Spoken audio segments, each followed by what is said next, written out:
ॐ गणानां त्वा गणपतिगुं हवामहे कविं कवीनामुपमश्रवस्तमम् ज्येष्ठराजं ब्रह्मणां ब्रह्मणस्पत आनः शृण्वन्नोतिभिः सीदसादनम् ॐ महागणाधिपतये नमः। अस्य श्रीरुद्राध्याय प्रश्नमहामन्त्रस्य अघोर ऋषिः अनुष्टुप् सङ्कर्षणमूर्तिस्वरूपो योऽसावादित्यः परमपुरुषः स एष रुद्रो देवता। नमः शिवायेति बीजम् शिवतरायेति शक्तिः महादेवायेति कीलकम् श्रीसाम्ब सदाशिव प्रसाद सिद्ध्यर्थे जपे विनियोगः। ॐ अग्निहोत्रात्मने अंगुष्ठाभ्यां नमः। ॐ दर्शपूर्णमासात्मने तर्जनीभ्यां नमः। ॐ चातुर्मास्यात्मने मध्यमाभ्यां नमः। ॐ निरूढपशुबन्धात्मने अनामिकाभ्यां नमः। ॐ ज्योतिष्ठोमात्मने कनिष्ठिकाभ्यां नमः। ॐ सर्वकृत्वात्मने करतलकरपृष्ठाभ्यां नमः।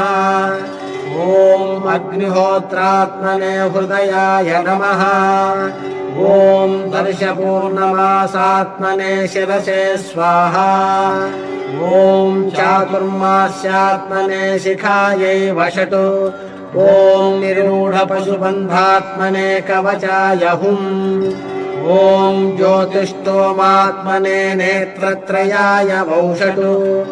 ॐ सर्वकृत्वात्मने अस्त्राय भट्। ॐ भूर्भुवः सुवरोमिति दिग्बन्धः। ध्यानम् आपातालनभस्थलान्तभुवन ब्रह्माण्डमाविस्फुरत् ज्योतिस्फाटिकलिङ्गमौलिविलसत्पूर्णेन्दुवान्तामृतैः अस्तोकाप्लुतमेकमीशमनिशम् रुद्रानुवाकान् जपेत्। ध्यायेदीप्सितसिद्धये ध्रुवपदम् विप्रोऽभिषिञ्चेच्छिवम्। ब्रह्माण्डव्याप्तदेहाभसितहिमरुचा भासमाना भुजङ्गैः कण्ठे कालाः कपर्दा कलितशशिकलाश्चण्डकोदण्डहस्ताः प्रेक्षारुद्राक्षमाला सुललितवपुषः शाम्भवा मूर्तिभेदाः।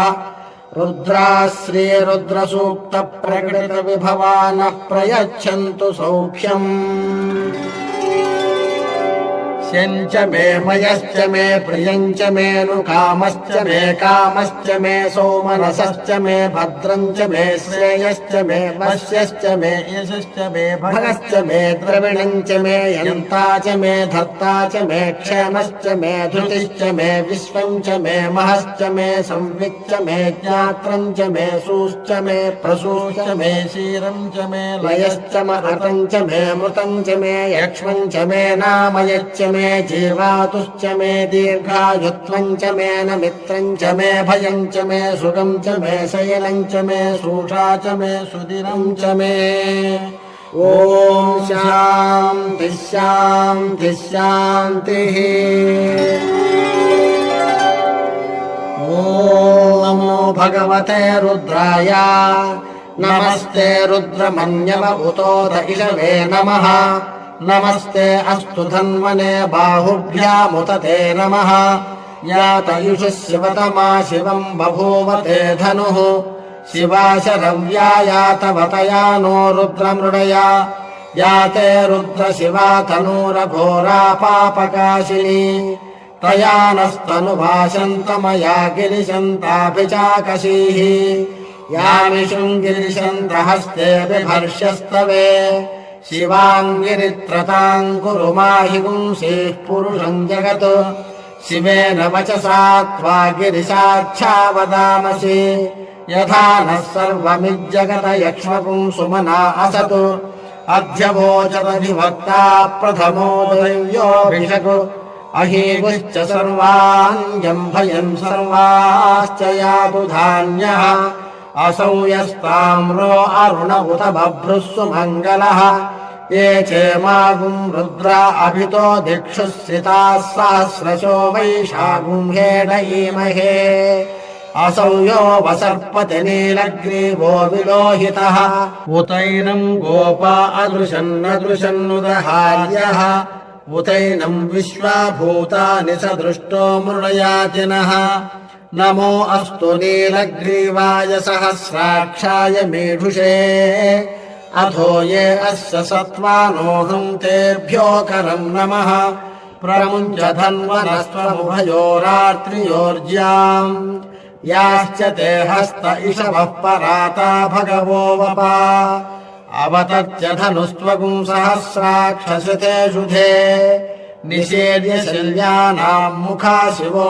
नः सुमना भवा विद्यम् धनुः कपर्दिनो विशल्यो बाणवागुम्भुता अनेशन्नस्येषव आभुरस्य निषङ्गधिः याते हेतिर्मीढुष्टमहस्ते बभूव ते धनुः तयास्मान् विश्वतस्त्वमयक्ष्मया परिभुजा नमस्ते अस्त्वायुधायानातताय धृष्णवे उभाभ्यामुत ते नमो बाहुभ्याम् तव धन्वने परिते धन्वनो हेतिरस्मान् वृणक्तु विश्वतः अथो यैषिधिस्तवारे अस्मन्निधेहितम्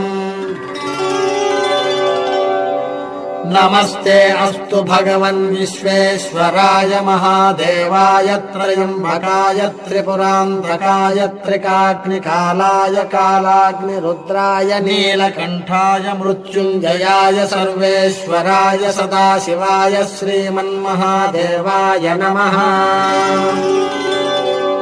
नमो हिरण्यबाहवे सेनान्ये दिशाम् च पतये नमो नमो वृक्षेभ्यो हरिकेशेभ्यः पशूनाम् पतये नमो नमः सस्पिञ्जराय त्विषीमते पथीनाम् पतये नमो नमो बभ्लुषाय विव्याधिनेन्नानाम् पतये नमो नमो हरिकेशायोपवीतिने पुष्टानाम् पतये नमो नमो भवस्य हेत्यै जगताम् पतये नमो नमो रुद्राय तथा विनेक्षेत्राणाम् पतये नमो नमः सूताय हंसाय वनानाम् पतये नमो नमो रोहिताय स्तपतये वृक्षाणाम् पतये नमो नमो मन्त्रिणे वाणिजाय कक्षाणाम् पतये नमो नमो भुवन्तये वारिवस्कृताय औषधीनाम् पतये नमो नम उच्चैर्घोषाय क्रन्दयते पत्तीनाम् पतये नमो नमः कृत्स्नवीताय धावते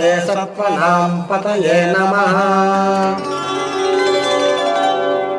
नमः सहमानाय निव्याधिन आव्याधिनीनाम् पतये नमो नमः ककुभाय निषङ्गिणे स्तेनानाम् पतये नमो नमो निषङ्गिणैषधिमते तस्कराणाम् पतये नमो नमो वञ्चते परिवञ्चते स्थायूनाम् पतये नमो नमो निचेरवे परिचरायारण्यानाम् पतये नमो नमः श्रुकाभिभ्यो जिघागुंसद्भ्यो मुष्णताम् पतये नमो नमो मद्भ्यो नक्तञ्चरभ्यः प्रकुन्द्राणाम् पतये नमो नमः उष्णीषिणे गिरिचराय कुलुञ्चानाम् पतये नमो नम इषुमद्भ्यो धन्वायुभ्यश्च वो नमो नम आतन्वानेभ्यः प्रतिदधानेभ्यश्च वो नमो नम आयच्छद्भ्यो विसृजद्भ्यश्च वो नमो नमोऽस्यभ्यो विद्यद्भ्यश्च वो नमो नम आशीनेभ्यश्च यानेभ्यश्च वो नमो नमः स्वपद्भ्यो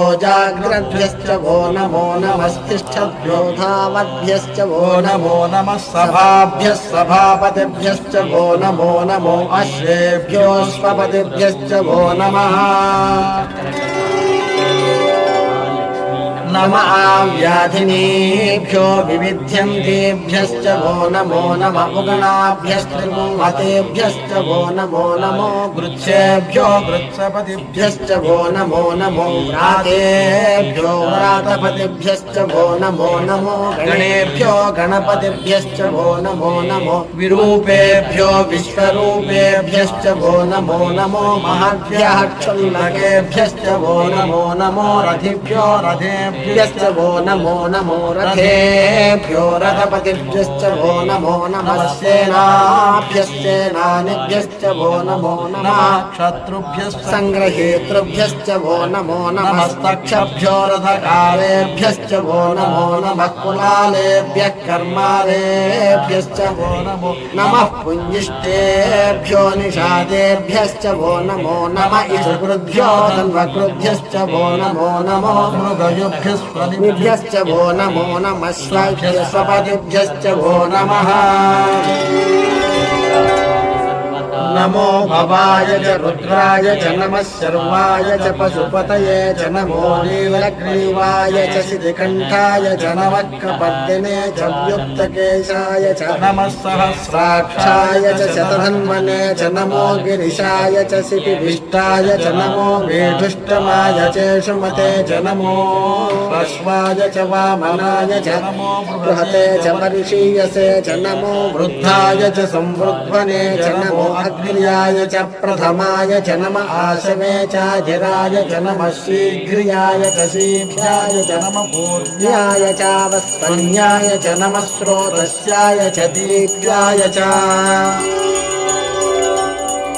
नमो ज्येष्ठाय च कनिष्ठाय च नमः पूर्वजाय चापरजाय च नमो मध्यमाय चापगल्भाय च नमो जघन्याय च पुत्न्याय च नमः सोऽभ्याय च प्रतिसर्याय च नमो याम्याय च क्षेम्याय च नमः गुरुवर्याय च खल्याय च नमः श्लोक्याय चावसान्याय च नमो वन्याय च कक्ष्याय च नमः श्रवाय च प्रतिश्रवाय च नमः आशुषेणाय चाशुरथाय च नमः शूराय चावभिन्दते च नमो भर्मिणे च वरोधिने च नमो बिल्मिने च कवचने च नमः श्रुताय च श्रुतसेनाय च